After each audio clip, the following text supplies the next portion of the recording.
excited to be here, really excited to unveil our plan for our partners in the legislature to consider and to work and solve the incredible crisis that we have in the state of Nebraska, our property tax crisis.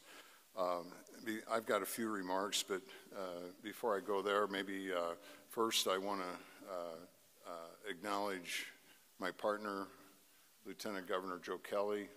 Thank him for stepping up and leading the trade delegation to Indonesia.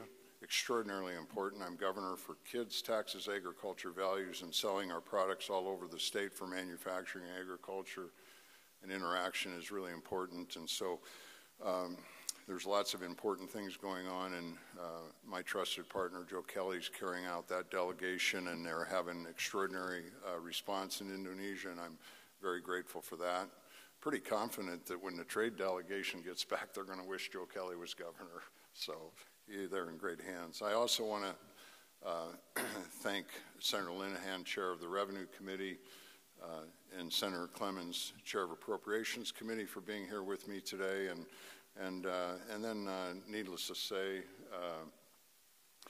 senators in Revenue Committee, senators that were on our Workforce Committee last summer, and several other senators that I think there were 19 of us that have been working and interacting.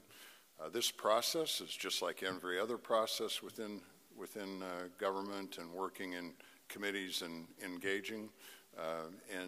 Before the session's done, I'll at least have had the opportunity to sit down with all 49 at their pleasure and working on that. So I think that's important. Maybe the other for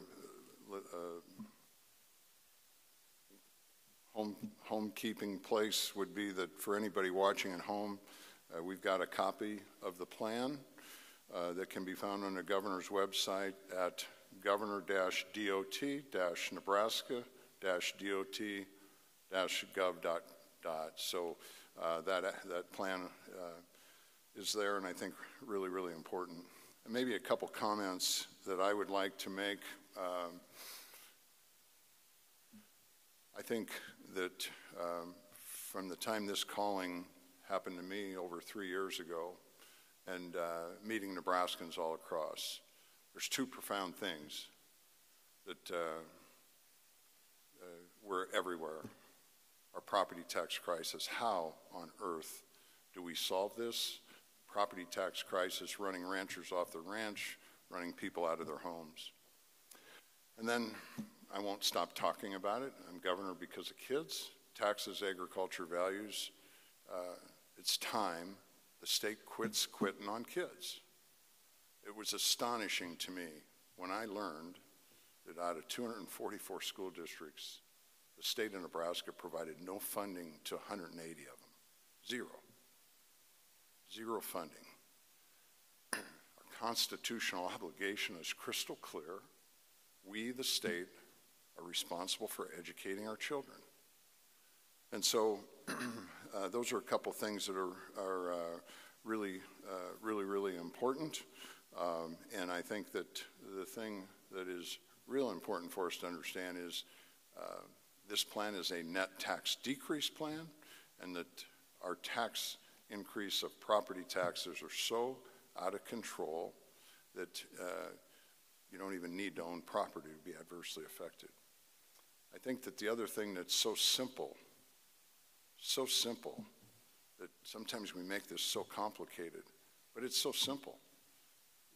Economists all agree, and they don't agree on very much, but they all agree that if you have forms of income tax, sales tax, and property tax, and if you want to stifle the growth of your state, have the highest property tax.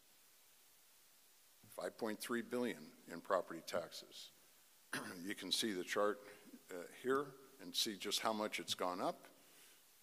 We went from 1984, it took 18 years to get to $1 billion, then it took 8 years to get to $1 billion, then it took 6 years to get to the next $1 billion, then it took 5 years to get to the next $1 billion. In the first 365 days I've been your governor, our property taxes went up $300 million. Folks have said, well, you know, why the session now? Why? Because it's a crisis. If we don't fix it, our property taxes will soon be going up $1 million a day. $1 million a day.